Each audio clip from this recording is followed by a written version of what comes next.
Welcome to Bharosa news బులెటిన్ల ముందుగా headlines. వినాయకుడి పూజ కోసం పూజారిని బైక్పై ఎత్తికెళ్లిన యువకులు.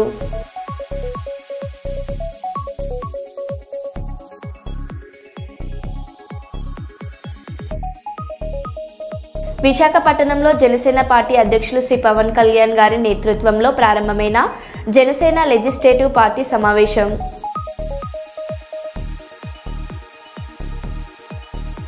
వరద ముంపు ప్రాంతాలలో ఏరియల్ సర్వే నిర్వహించిన రేవంత్ రెడ్డి.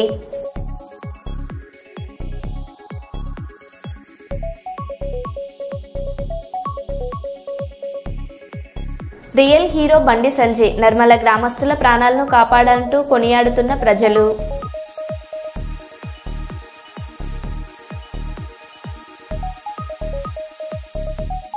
తహసీల్దార్ ఇంట్లో ఏసీబీ సోదాలు.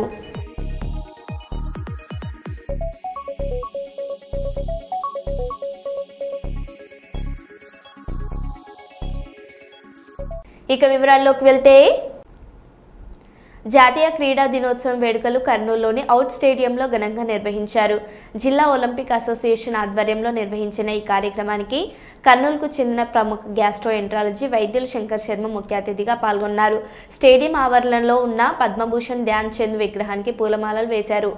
ఈ సందర్భంగా డాక్టర్ శంకర్ శర్మ మాట్లాడారు.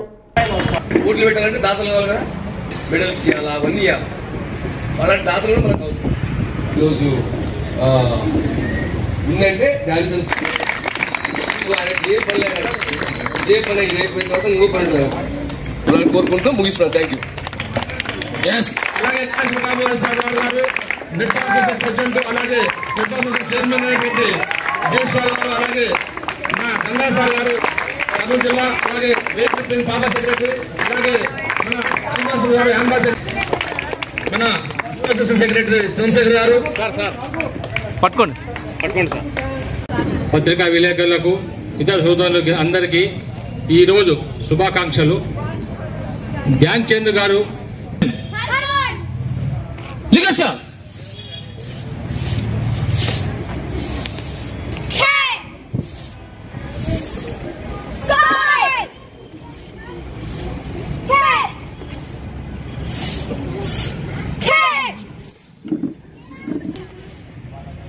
Kihan Committee.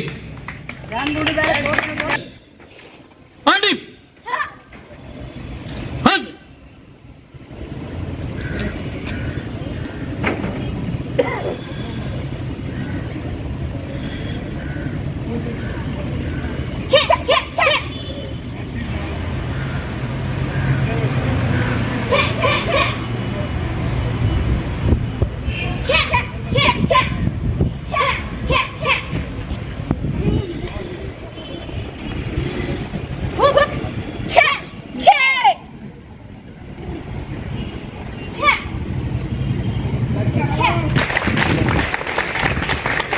Good. Up. Indonesia, fight. Ortiga, sing, down. Indonesia, fight.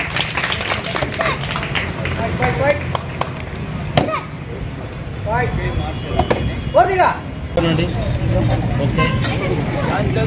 Sir ఒకసారి హాకీలో మన దేశము సాధించిన విజయాలను అన్నింటినీ గుర్తు చేసుకోవడము చాలా ఆనందంగా ఉంది. ముఖ్యంగా ఈరోజు నేషనల్ స్పోర్ట్స్ డే అని ఎందుకంటారంటే మేజర్ ధ్యాన్ చంద్ పుట్టినరోజు ఈరోజు ఆగస్టు 29. ఆయన 1904 ఆగస్ట్ 29 పుట్టారు. ఆయన 1928, 1932, 1936 3 సార్లు ఇండియాకు ఒలింపిక్స్ లో గోల్డ్ మెడల్ సాధించడం జరిగింది. ఆయన హాకీ విజార్డ్ అంటారు, అంటే మాంత్రికుడు.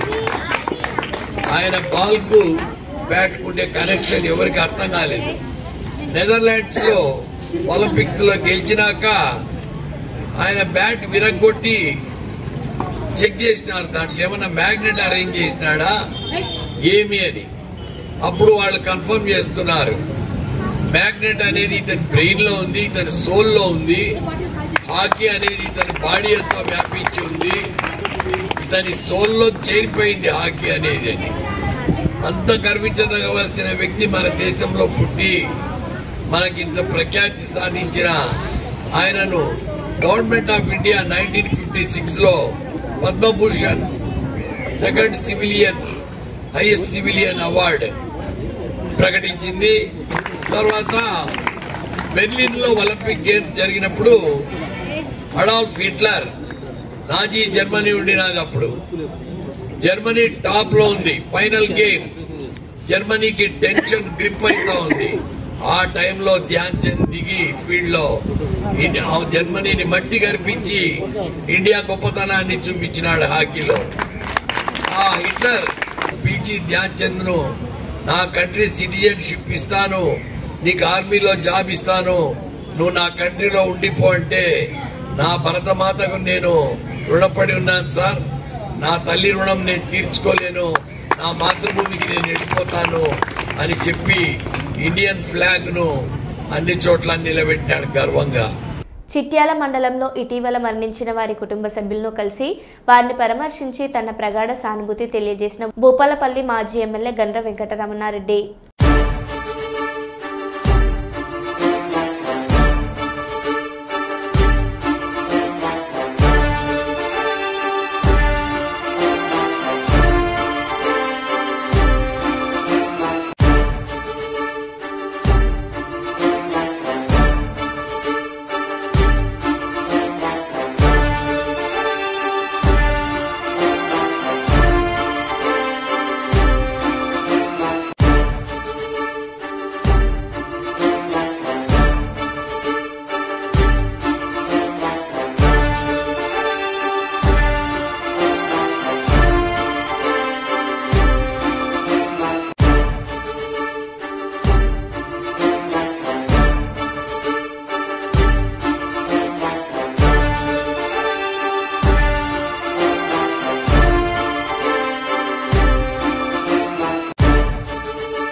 వరద ప్రభావిత ప్రాంతాల్లో ఏరియల్ సర్వే చేసిన ముఖ్యమంత్రి రేవంత్ రెడ్డి వెంట మంత్రి ఉత్తమ్ కుమార్ రెడ్డి, టీపీసీసీ అధ్యక్షులు మహేష్ కుమార్ గౌడ్ ఉన్నారు.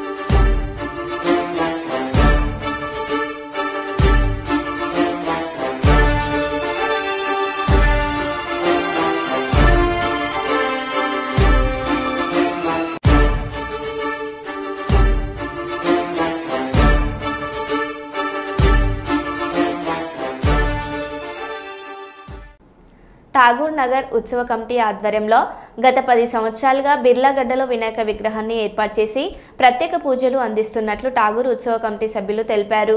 ఈ సంవత్సరం ప్రత్యేకంగా హైదరాబాద్ నుండి 20 అడుగుల భారీ విగ్రహాన్ని నెలకొల్పడం జరిగిందని అన్నారు. ప్రతిరోజు ప్రత్యేకంగా విశేష పూజలు, కుంకుమార్చన, కలశ పూజ, అభిషేక కార్యక్రమాలు, ప్రతిరోజు పూజా కార్యక్రమాలు నిర్వహించడం జరుగుతుందని, ఈ పూజా కార్యక్రమంలో చుట్టుపక్కల ఉన్న ప్రతి కుటుంబ సభ్యులు ఎవరైనా పాల్గొనవచ్చునని అన్నారు. ప్రతిరోజు అన్నదానం, అల్పాహారం ఏర్పాటు చేయడం జరుగుతుందని తెలిపారు.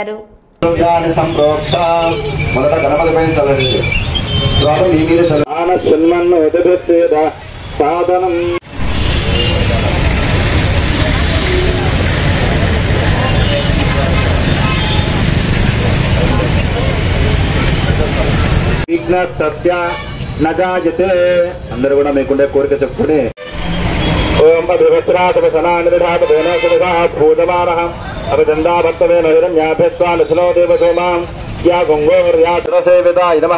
విఘ్నహంతే నమః, సర్వసిద్ధిప్రదాయకాయ నమః, శ్రీమన్మహాగణాధిపతయే నమః,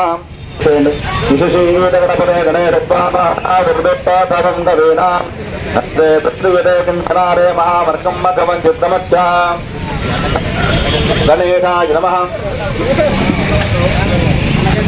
నమస్కారాన్ సమర్పయామి.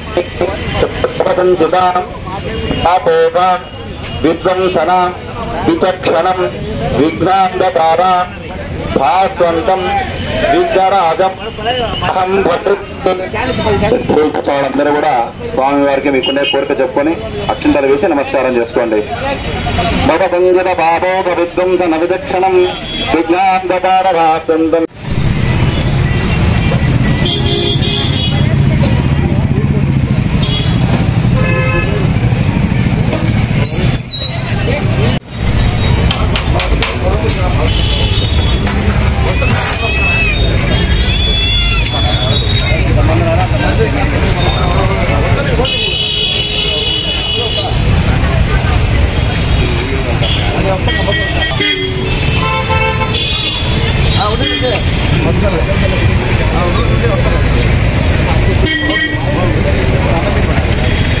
వినాయక చవితి శుభాకాంక్షలు అండి. మా ఉత్సవ సమితి పేరు వచ్చేసి తాగునూరు ఉత్సవ సమితి అండి. మేము గత 10 సంవత్సరాల నుంచి ఈ ఉత్సవ సమితి ప్రారంభించేపరిచి మా పెద్దల ద్వారా మేము తీసుకున్నామండి. గత 8 సంవత్సరాల నుంచి మేము నిర్విరామంగా చేస్తున్నామండి. గత 3 సంవత్సరాల నుంచి 9 రోజుల పాటు అన్నదాన కార్యక్రమాన్ని నిర్వహిస్తున్నామండి. ప్రతిరోజు ఈవినింగ్ 6:30, 7 గంటల నుంచి మనకు అన్నదానం కార్యక్రమం మొదలవుతుందండి. ప్రతిరోజు నిత్య పూజలతో అన్నదానంతో భక్తులు ఎల్లవేళలా మాకు కాపాడుతున్నారండి. మేము ఎలా అంటే సర్వమత సమ్మేళనంగా ఈ పండుగను జరుపుకుంటామండి. అందరూ పాల్గొని ఎంతో మంచిగా విజయవంతంగా ఈ కార్యక్రమాన్ని జరుపుకుంటామండి. మా దగ్గర ప్రతిరోజు ఈ సంవత్సరం ఏమనుకున్నామంటే గణపతి చండీ హోమం కూడా ఈసారి ప్రారంభించి అందరినీ ఉత్తేజపరిచి ఇంకా అందరూ పూజలో పాల్గొని మేము ముఖ్య ఉద్దేశం ఏంటంటే ఒకరు పార్టిసిపేట్ చేసే వాటి పండుగ ఇది. అందరూ సకుటుంబ సపరివార సమేతంగా వచ్చి అందరూ ఉండి బాగా పూజ చేసుకొని ఆ స్వామివారి దీవెనలు పొంది సంతోషంగా ఉండాలని చెప్పి మేము కోరుకుంటామండి. మీ పేరు? కమిటీ మా కమిటీ పేరు వచ్చేసి తాగునూరు ఉత్సవ సమితి అండి. మీ పేరు? నా పేరు షణ్ముఖ శ్రీనివాస్ అండి. గణేష్ మహారాజ్ కి జై బోలో. తాగునగర్ ఉత్సవ సమితి గత కొన్ని సంవత్సరాల నుంచి మేము ఏర్పాటు చేస్తున్నాం. మా పెద్దల నుంచి మేము యూత్ తీసుకొని ఈ కార్యక్రమాలని దగ్గర నుండి మా కమిటీ సభ్యులందరి సహకారంతో ప్రతిరోజు అల్పాహారం ఏర్పాటు చేస్తూ అన్నదాన కార్యక్రమం ఏర్పాటు చేస్తూ అలాగే చండీ హోమం, కుంకుమార్చనలు ఇలాంటి ఎన్నో పూజా కార్యక్రమాలు చేసుకుంటూ ఇలాగే ఆ గణనాథుడి ఆశీస్సులు మాకు ఇళ్ళవెల్లా ఇస్తూ ఇలాంటి కార్యక్రమాలు మరెన్నో జరుపుకోవాలని ఆ గణనాథుడిని మనస్ఫూర్తిగా కోరుకుంటున్నాను. మా కమిటీ సభ్యులు కూడా ఇలాగే మాకు సహకారం అందించి ఇలాంటి విషయాలు ఎన్నో జరుపుకోవాలని ఆశిస్తున్నాను. మా విగ్రహం వచ్చేసి 22 అడుగుల నుండి గత 3 సంవత్సరాల నుంచి ఇలాగే అడుగడుగు పెంచుకుంటూ వెళ్తున్నాము. ఇలాంటి కార్యక్రమాలు మరెన్నో జరుపుకోవాలంటే భక్తుల సహకారం కూడా మాకు కావాలి. అలాగే మా కమిటీ సభ్యులు అందరూ చాలా సహకరిస్తున్న సంతోషం. జై బోలో గణేష్ మహారాజ్ కి.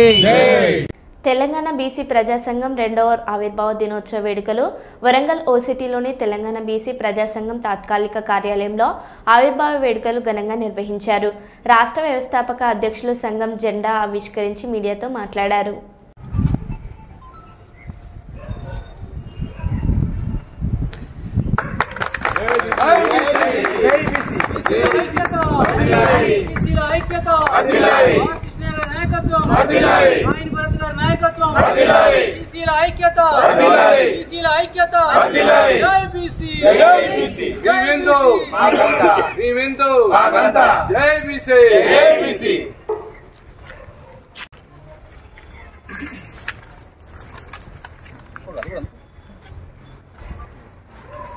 జై బీసీ, బీసీల ఐక్యత.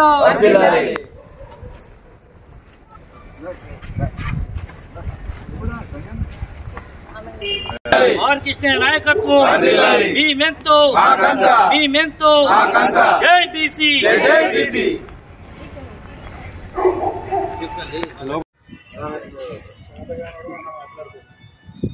మీరు ప్రజలకు ప్రభుత్వాల మధ్యలో మీరే చెప్పాలా జనానికి పెట్టుకున్న విషయం ఏంటంటే కదా.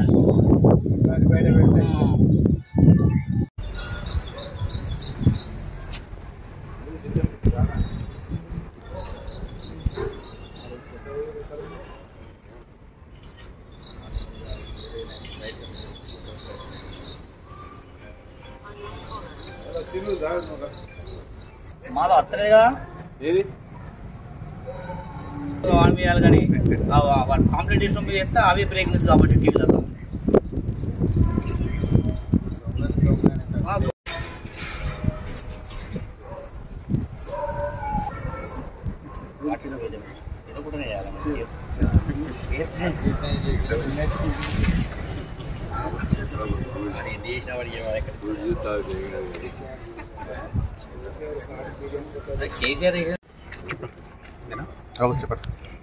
మీడియా మిత్రులందరికీ కూడా నమస్కారం. ఇవాళ బడుగు బలహీన వర్గాల అభ్యున్నతి కోసమై బీసీల అభివృద్ధి కోసమై ఏర్పడ్డటువంటి తెలంగాణ బీసీ ప్రజా సంఘం నేటికి విజయవంతంగా 2 సంవత్సరాలు పూర్తి చేసుకోవడం జరిగింది. ఈ 2 సంవత్సరాలలో అనేక ఉద్యమాలకు గల్లీ నుంచి ఢిల్లీ దాకా ఉద్యమాలు చేసినాం. గల్లీ నుంచి హైదరాబాదు రాజధాని నడుబొడ్డున కూడా బీసీల వైపు ఉండి గలం విప్పినాం.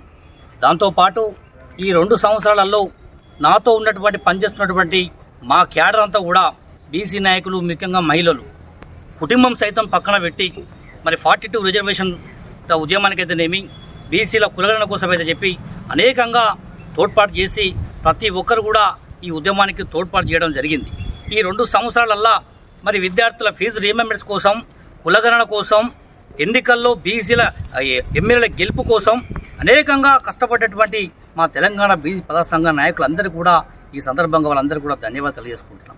రానున్న రోజుల్లో ఇక నుంచి కూడా ముందుకు పోయే దశలో ఎస్సీలు, ఎస్టీలు, బీసీలు, మైనార్టీల అభివృద్ధి కోసం పాటుపడి మరి 42 రిజర్వేషన్ ఏకైక లక్ష్యం సాధన కోసమే పనిచేస్తూ నిరంతరం కూడా బీసీల అభివృద్ధి కోసం పనిచేస్తామని చెప్పి సందర్భంగా తెలియజేస్తూ మరి అదేవిధంగా ముఖ్యంగా పేరు పేరున వివిధ జిల్లాలలో, వివిధ మండలాలలో, వివిధ జిల్లా అధ్యక్షులందరికీ కూడా మరి ఇచ్చిన పిలుపు మేరకు ఏదైనా కానీ మరి రాత్రికి స్టేట్మెంట్ ఇచ్చినా కూడా తెల్లారి మరి జెండాలు సైతం సిద్ధం చేసుకుని ఉద్యమానికి శ్రీకారం చుడుతున్న మా బీసీ నాయకులందరికీ కూడా పేరు పేరున వారందరికీ కూడా ధన్యవాదాలు తెలియజేస్తూ మరి ప్రభుత్వం ఈ 2 సంవత్సరాలు పూర్తి చేసుకున్న సందర్భంగా ముఖ్యమంత్రి గారికి రిక్వెస్ట్ చేస్తా ఉన్నాం.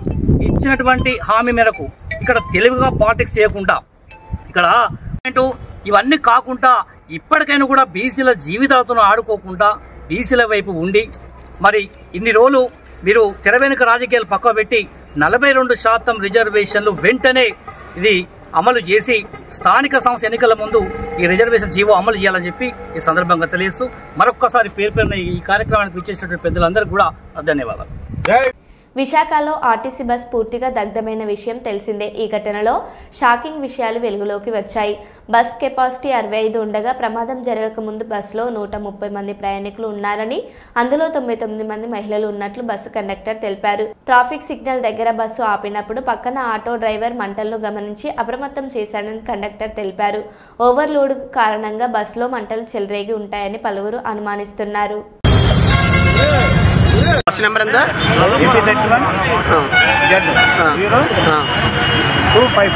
ఏ బస్ అండి నెంబర్? జనరు. ఎంతమంది బస్సులోని? 130 మంది దాటున్నారా? ఎవరికైనా ప్రమాదం ఏమైనా జరిగిందా? మీరు ఎలా గమనించారు? ఆటో వాళ్ళు చెప్తే వెనకద నుంచి సిగ్నల్ ఆగిందా బస్సు? మీ పేరు? సాయిబాబా. కండక్టర్ పేరు? డ్రైవర్ పేరు? Ramesh. Thank you.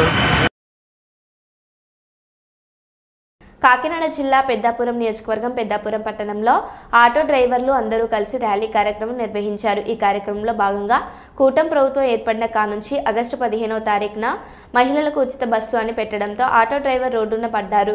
Auto driver కనీసం రోజుకు 100 రూపాయల సర్వీసులు కూడా రావడం లేదని ఆటో డ్రైవర్లు వాపోయారు. తక్షణమే ప్రభుత్వం చర్యలు తీసుకొని ఆటో డ్రైవర్లకు న్యాయం చేయాలని కోరుకుంటున్న ఆటో డ్రైవర్ల సంఘం.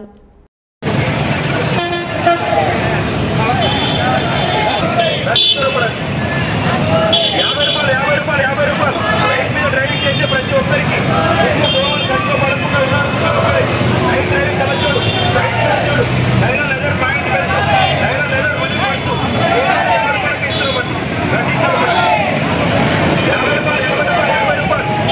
డ్రైవింగ్ చేసే ప్రతి ఒక్కరికి దోమలు కంట్లో పడకుండా ఉన్నారు.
ప్రయాణం పెట్టారు. దానివల్ల మా ఆటో డ్రైవర్లందరూ వీధిన పడవలే పరిస్థితి ఈరోజు ఏర్పడింది. మరి 15వ తారీఖు నుంచి అమలు చేశారు. 15వ తారీఖు నుంచి ఈ రోజు వరకు కూడా మేము కనీసం 100 రూపాయలు కూడా చేయలేని పరిస్థితిలో మా బ్రతుకులు పడిపోయినాయి. కాబట్టి మా యొక్క కుటుంబాలు వీధిన పడకుండా మా యొక్క ఆటో డ్రైవర్లందరూ ఏ విధమైన అఘాయిత్యాలకే పాల్పడకుండా మరి ప్రభుత్వం వెంటనే చర్యలు తీసుకుని మా యొక్క డిమాండ్స్, న్యాయమైన కోరికలు అంగీకరించి మా యొక్క ఆటో కుటుంబాలను ఆదుకుంటారని మరి ఈ కూటమి ప్రభుత్వంలో ఉన్న గౌరవ ముఖ్యమంత్రి శ్రీ నారా చంద్రబాబు నాయుడు గారిని, అలాగే గౌరవ ఉప ముఖ్యమంత్రి గారు శ్రీ కొణిదెల పవన్ కళ్యాణ్ గారిని, మరి కూటమిలో ఉన్న పెద్దలందరినీ సరే కోరి మనస్ఫూర్తిగా పాదాభివందనం చేసుకుంటూ ప్రార్థిస్తున్నాం. ఆటో కార్మికుల ఐక్యత, ఆటో కార్మికుల ఐక్యత, ఆటో కార్మికుల ఐక్యత. నెలకి 5,000 రూపాయల పెన్షన్ ప్రతి 1వ తారీఖుని గవర్నమెంట్ మంజూరు చేయాలి. అలాగే మాకు గౌరవ ముఖ్యమంత్రి గారు 15,000 రూపాయలు కూటమి ప్రభుత్వం రాగానే వేస్తానన్నారు. అది తక్షణమే వేయాలి. ఆ తర్వాత ప్రతి నెలకు 5,000 రూపాయల పెన్షన్ మాకు వేయాలి. తర్వాత మా యొక్క ఆటోలు డీజిల్, గ్యాస్, పెట్రోల్పై సబ్సిడీ ఇవ్వాలి. తర్వాత మాకు ఫైనాన్స్ లో వాయిదాలు కట్టుకోలేకపోతున్నాం. వాటికి బ్యాంకు వారితో సంప్రదించి మా యొక్క ఆటో డ్రైవర్లందరికీ సబ్సిడీతో కూడిన లోన్లు మంజూరు చేయాలి. అలాగే మాలో చాలా మందికి ఈ రోజు ఇంటి కట్టుకోలేని పరిస్థితిలో ఉన్నాం. కాబట్టి మాకు ఎవరికైతే ఇల్లు లేవో వాళ్ళందరినీ గుర్తించి వెంటనే ఇల్లు కట్టించేవాళ్ళని ఈ కూటమి ప్రభుత్వాన్ని మనస్ఫూర్తిగా పెద్దాపురం మండల, పెద్దాపురం టౌన్ ఆటో యూనియన్ సభ్యుల తరపున కోరి ప్రార్థిస్తున్నాం.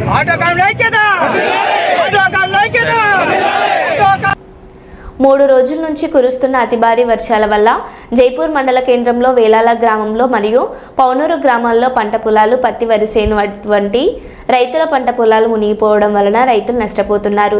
పోయిన సరి కూడా అతి భారీ వర్షం వల్ల పొలాల మీద పెట్టుబడులు పెట్టి పంట చేతికొస్తున్న సమయంలో అతి భారీ వర్షం వల్ల ఇక్కడున్న రైతులు తీవ్రంగా నష్టపోవడం జరుగుతుంది.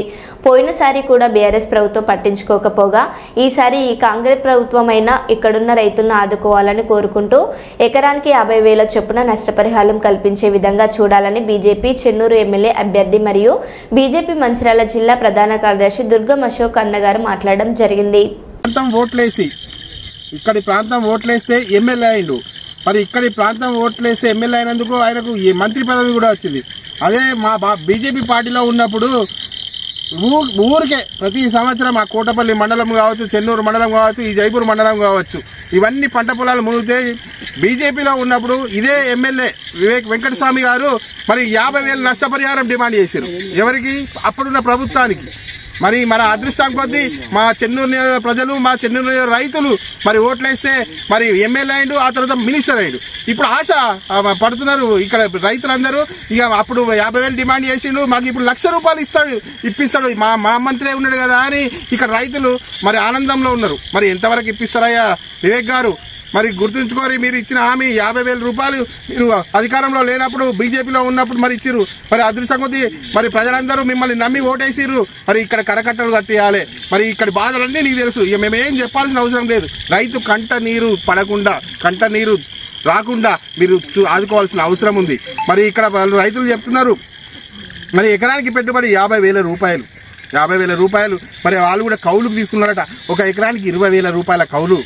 మరి ఆ 20,000 అంటే 5 ఎకరాలు తీసుకుంటే 1,00,000 రూపాయలు. మరి మందు బస్తాలు వారి దున్ని దానికి మరి వారికి ఎంత ఖర్చు అవుతుందో చూడాలి. వారి యొక్క శ్రమ మరి అంటే శ్రమ దోపిడీ కూడా గురైంది. ఇన్ని నెలలు కష్టపడి మరి పంట కోసం వాళ్ళ యొక్క శారీరక శ్రమ కూడా మరి దోపిడీకి గురైంది. మరి వారు ఎంత బాధలో ఉంటారు. మరి ఆ బాధలో ఉన్న వారిని మనం ఆదుకోవాల్సిన మానవతా దృక్పథంతో ఆదుకోవాల్సిన అవసరం ఉన్నది. మీరే గత ప్రతిపక్షంలో ఉన్నప్పుడు డిమాండ్ చేశారు 50,000 కావాలని. కానీ ఇప్పుడు మేము చెప్తున్నాం, భారతీయ జనతా పార్టీ తరఫున ప్రతి ఎకరానికి 1,00,000 రూపాయలు డిమాండ్ చేస్తున్నాం. ప్రతి ఎకరానికి 1,00,000 రూపాయలు ఇవ్వాలి. అప్పుడే రైతు యొక్క కంట నీరు మనం చూసినట్లయితుంది. మరి అన్నదాత ఏడిస్తే మనకు మంచిది కాదు కనుక మరి అన్నదాతను సంతోష పెట్టాల్సిన అవసరం ఉంది. మీరు ఖచ్చితంగా మంత్రిగా ఉన్నారు, మీరు రాష్ట్ర ప్రభుత్వంలో ఇప్పుడే సంతోషం ఏరియల్ వ్యూలో రేవంత్ రెడ్డి గారు చూసిర్రు. మరి ఇక్కడ పంట పొలాలు కూడా మునిగిపోయినాయి. మీరు రేవంత్ రెడ్డి గారితో మాట్లాడి మరి ఖచ్చితంగా మంత్రి పదవి యొక్క ఉపయోగాన్ని మీరు ఇక్కడ రైతులకు నష్టపరిహారం ఇచ్చి 1,00,000 రూపాయలు నష్టపరిహారం ఇచ్చి మీ మంత్రి పదవికి అర్థం వచ్చేలా మీరు చేయాలని ఈ సందర్భంగా భారతీయ జనతా పార్టీ డిమాండ్ చేస్తుంది. భారత్ మాతాకి, భారత్ మాతాకి.